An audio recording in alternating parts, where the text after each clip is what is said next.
They've got a massive game tonight. Second leg. Milan. Home to Milan. Prediction? What's Europa prediction? League. Prediction.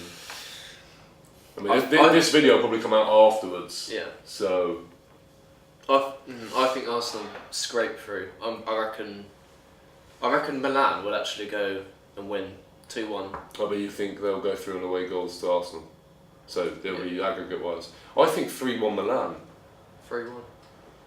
Because realistically, I mean, Arsene Wenger, hopefully through his apparent amazing experience in the Premier League, isn't going to go and put out a weakened team. He's going to go there with his big boys. He's going to play them. It's the only thing he's got left in the season. Precisely, but he's got nothing else on him except his jacket.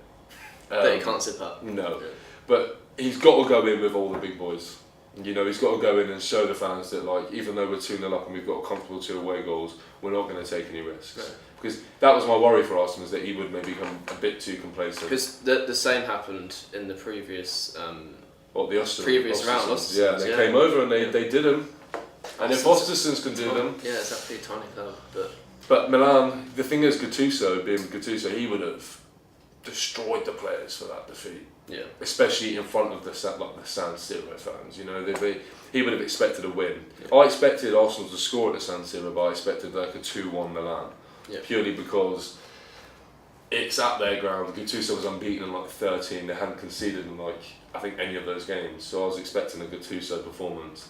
But I think they're going to come to the Emirates, and I think you're going to get a Mr. DT and Troops with their videos for Arsenal Fan TV, because I've got a feeling they'll go out. Would that put Milan through in away goals, 3-1? It was 2-0 first leg. So it'd be 3-0 on aggregate, but because Milan would have 3 away goals, would they go through in away goals? Yeah, Milan would go through.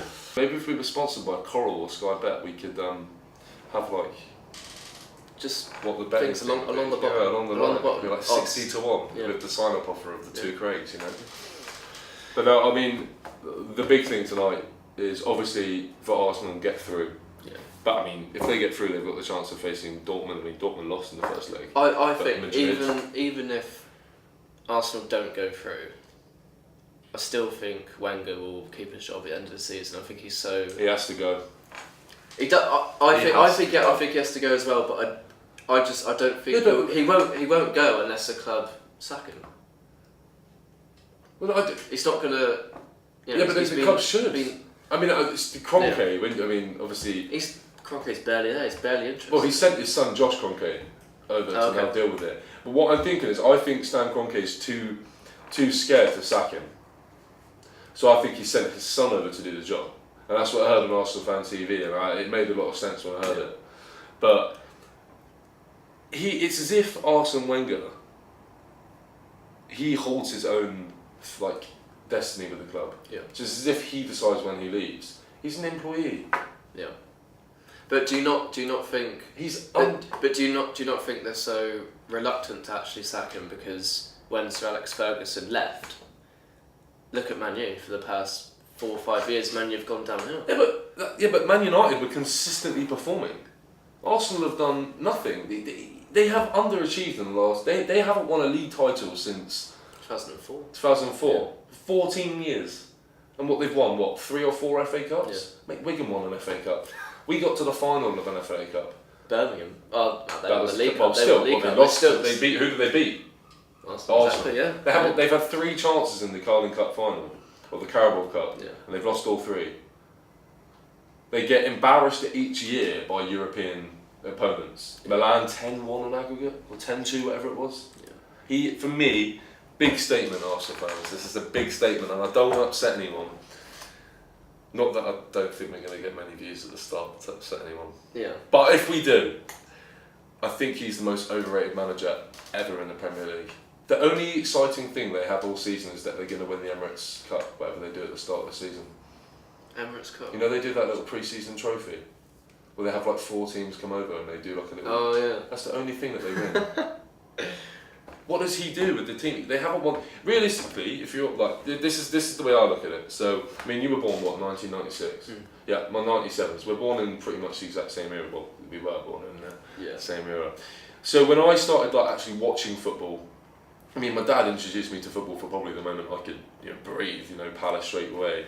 whatever it was. But from the time that I could actually like look at like TV, understand it, and like understand what was going on properly, like looking at a league table and all that, was around the time that Henry, Perez, Vieira, Ljungberg, Keown, all those players, and that was like, for me, I watched them obviously on TV go undefeated for the whole season. Yeah. You know, and that at the time for me still is probably one of the best Premier League teams. Maybe not as good as the City one now in my opinion, but that was something that I used to love watching Arsenal play. And the way I look at it is when Palace got promoted in 04-05, so that's the first year we went up to the Premier League. Well, the most recent before the reason. Yeah, you know what I mean. Yeah. But when we went up, when we got Arsenal on the fixture list, I'd be scared. Yeah.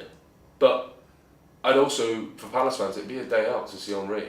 Yeah. You wouldn't go into it with any optimism. You'd be thinking, we're about to watch the club that we love play against some of the best players ever to play the game, you know, in Henry and Vieira. Now I play Arsenal, and I'm not scared. I'm thinking, You've seen players like Xhaka.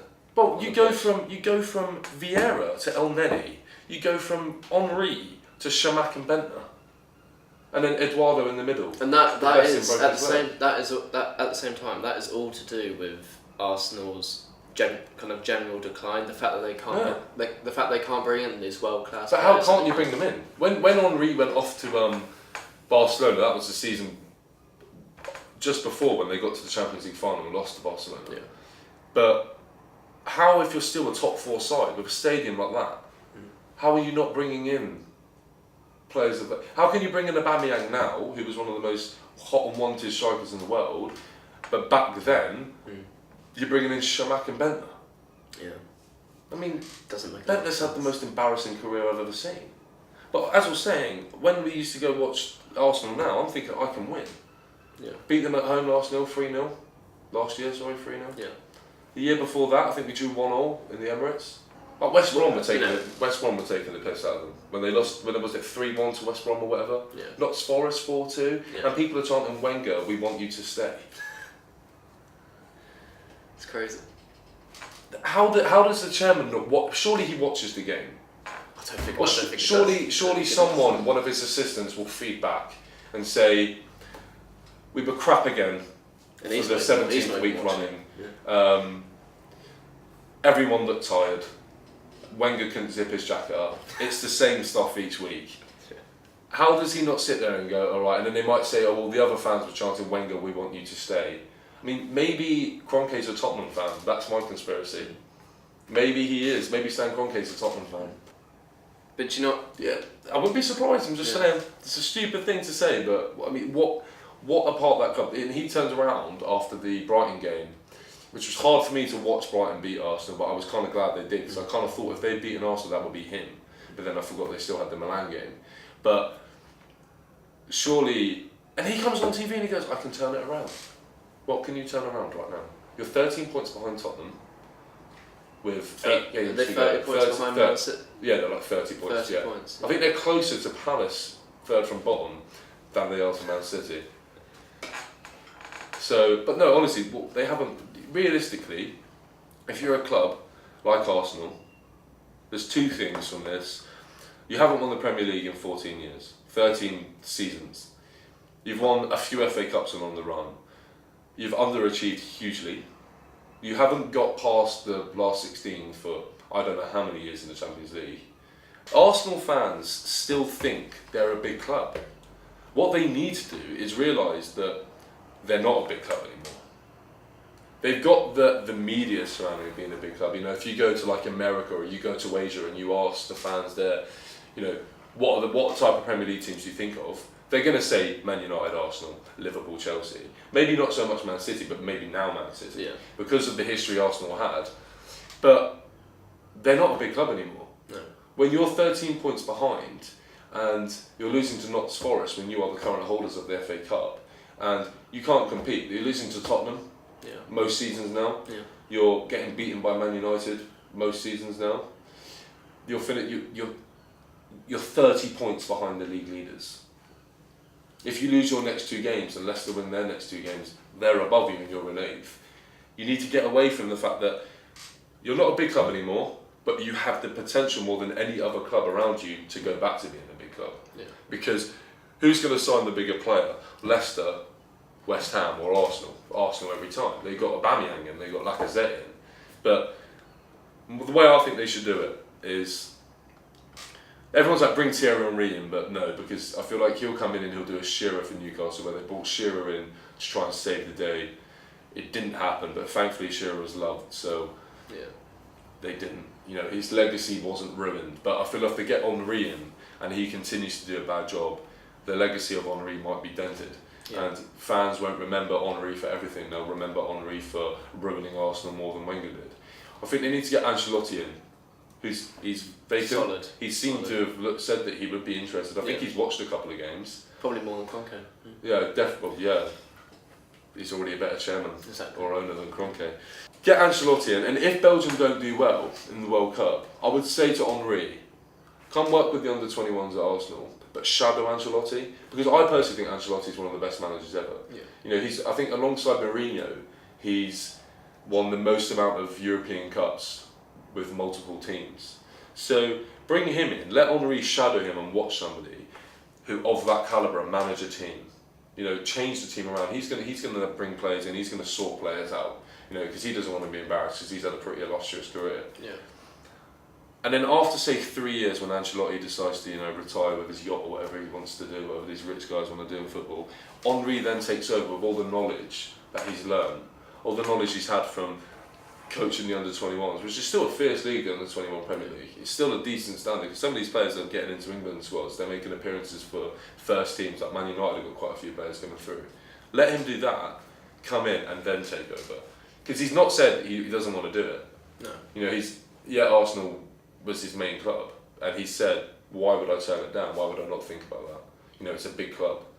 But realise you're not a big club, and change the works. Then get back to being a big club.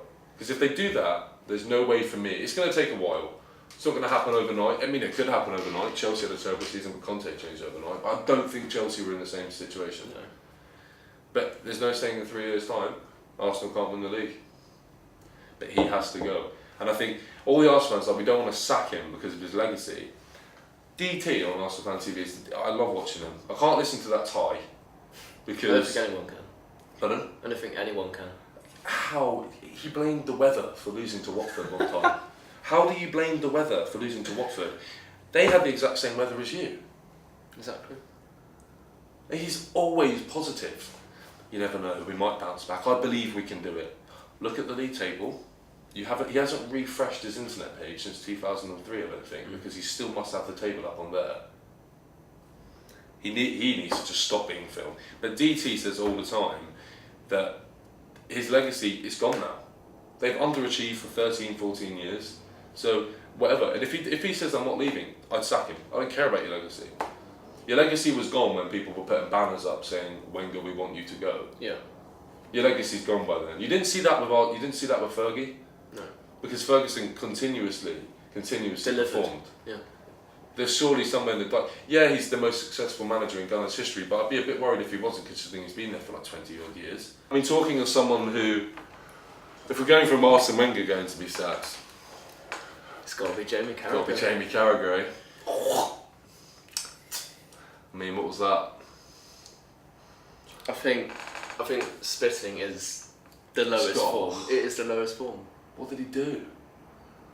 He made a comment. What was his comment? Oh yeah, no, I got a thing on my phone actually. I got a screenshot.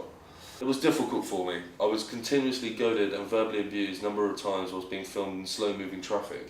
Players and former players get that all the time. Well, what does he expect? He is a celebrity, all right? He is behind Gerrard. He is Mr. Liverpool. Yeah. And the thing that excites us all is the rivalry between him and Neville. And he obviously hates United, and Neville obviously hates Liverpool.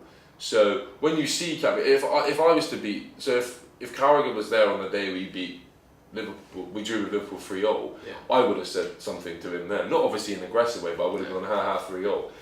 How's your league title? But he has to expect, as somebody of that status, to receive a bit of banter from the United fans. It's not like they drove past and they were swearing at him and they were like sticking a bit of fingerless up at him and they were really verbally abusing him. The guy turned around and went, 2-1 Jamie lad, and he spits at them. And obviously someone said, was he aiming for the girl? It doesn't matter whether he was aiming for the girl or the dad. He spat at somebody. And then apparently he's suspended till the end of the season, but I think he just needs to be sacked. You can't have somebody who has not only let down himself, his whole career in my eyes is now let down for a stupid act like that. Because that is embarrassing. It was caught on camera, the whole world's seen it. He's been interviewed by many a TV show now. Memes across the internet. There's memes everywhere. There was one hilarious one, did you see it? It was, you know, Fast and Furious? Yeah. You know when Paul Walker died? You know, the final scene when they drive off? There was one where they like, as, what's the guy's name? The big bald guy? Is it Vin Diesel? I think so. Yeah. I don't watch Fast and Furious, but I do know the meme. Is it Vin Diesel? It is, yeah. Driving off and then the CGI Paul Walker. Yeah. And just before they drive off, Paul Walker's face turns into Carragher and he spits. But it's so clever the way they do it, because it's like spit on Vin Diesel's face. Yeah. But yeah, I thought that was the best one. But no, he has to be That was the highlight of your weekend by the sounds of it. Yeah. Yeah, I didn't have a very... Actually no, what did I do on the weekend? I went home for Mother's Day. God, my mum will be upset if she sees this and I forgot. Yeah. I went home for Mother's Day. But anyway, how can they sack Andy Gray and Richard Keys for degrading comments? The thing I would say about that is that they found Andy Gray, especially, doing that over on a number of occasions. Yeah, I know. And obviously, sexism is a completely different thing. But that was actually continued, if you know what I mean. Like Andy Gray. I know, but I still think that for me, it's, if Sky Sports turn around and they don't sack him, what's that saying? What's that saying? Does that mean that, you know, what's that going to say for young fans? Does that mean a young little Liverpool fan's going to go spit at a United fan? Because players like Steven Gerrard and Jamie Carragher, when they're on TV, especially Gerrard of course, but Carragher probably just the same, probably more for the older Liverpool fans than say the younger ones. But if he's doing that, Liverpool fans, oh, can I do that? Because whenever I used to see like football fans that I grew up idolising, you know, I used to idolise Zidane, but I probably wouldn't headbutt anyone on a pitch. But you get the gist. You know, people going to turn around and go, yeah, I could spit at that. I think it also says a lot about fans of football and supporters of football that look up to these people, and a lot of people defend him just because he's kind of a celebrity and they want to see. Precisely. They still want to see him at Sky, and I don't think that's the point. If that, say for example, Jamie Carragher was driving out and a Man United fan spat at him, he would sue him. There'd be a lawsuit. It'd be everywhere on it. He'd put a tweet up about it, and it'd be absolute havoc. And the guy would probably be arrested for assault. You know, it's something stupid like that. But for Jamie Carragher, it's suspended to innocent. And Gary Neville's like, despite everything. Oh, you've got the tweet. I don't agree with Neville's comments really. I can't remember, what did he say? Read it out. So he said, I've just watched Carragher say sorry. No excuses, he's made a big mistake. He's massively passionate about football and he's overstepped the mark and shouldn't have reacted. I've been on TV for 3 years with him and in my opinion this is an isolated incident. It shouldn't stop us working together. Well, they can. I don't think you can defend. I can see what. I understand where he's coming from, because Monday Night Football is, you know, more loved now than Saturday Night Football or Saturday Day Football, which never used to be the case because of the banter and rivalry between Gary Neville and Carragher. But if he comes back on TV, it's never going to be the same again. You know, nobody's going to look at him and think, oh, it's Carragher and Neville, they're laughing. I'm just going to think, oh, it's Carragher, the guy that spits at people. Yeah. You know, and as Gary Neville, he can't. I just don't know how he can defend that. You can't say he's passionate about football. I'm passionate as hell about football. So are you. But I wouldn't spit at another fan. No. So they have to sack him. Yeah. I mean, maybe not. I don't know. Would you never let him do it ever again? Punditry, because obviously Andy Gray and Richard Keys, they went off to do their radio show, didn't they? Yeah, and they're actually back on TV, but kind of. Oh yeah, they do. Smaller TV channels. Yeah. I don't know. I think what Sky are doing, they're suspending to the rest of the season, and they're hoping it kind of the media attention maybe dies down a bit, and then start but again next season. You could have him. You could say, right, you're suspended to the end of the season, and then he comes back in September. Don't matter how long he's had off. As soon as he comes back, it'll be media scrutiny. Why are you letting a guy that spat at a fan, why a 14-year-old girl, can I just add? Yeah. So like, That guy's had death threats as well. What? You know the guy that did the video. Yeah. He's had death threats as well. Who from? Jamie Carragher. Or Gary Neville. Probably. The Monday Night Football. The whole Sky team. No, he's had death threats from I don't know, probably thousands of people that are obviously defending Carragher. Why? How crazy? Maybe it's just the way. I don't know. I think he was right. Was he right to record his goading in the first place before? Yeah, but no, but because he wasn't expecting obviously. No, but it's different. You know, when you Man United Liverpool is a big game. It's probably up there with the biggest game in England. It might even be the biggest game in England when you look at all the history. If I like, so say for example, I'm a Liverpool fan, or a Man United fan, whatever, and we've beaten one of the rivals. I'm driving along and I see either Gary Neville or Jamie Carragher. Yeah. I'm gonna film it anyway. Probably ask for a selfie, whatever it is, a celebrity. But if we've beaten them, I'll give a little bit of friendly banter. Yeah, about 2-1. That's all he did. Yeah. That's the end of our first podcast, Craig. Let's think it went. Except for the fact I was sitting sideways. Yeah. And my nose always looks like, well, I've got quite a large nose, but your nose always looks really big sideways. But no, except for that, yeah. You want to sit here next time? Might do, I might give it a go. But yeah, it went really well. So what's the plan for next week? Hopefully Arsene Wenger is sacked by next week. Yeah. So we can have a beer. Yeah. While doing it. Celebrate. We'll celebrate. Yeah. And hopefully Palace actually win. And Exeter City win as well. We got to say Craig. We would have had 2 games by then. So yeah, we will. So we'll be toasting to 6 points. And then What? And next week we'll speak about the England team. Well done. Nice one. Finish.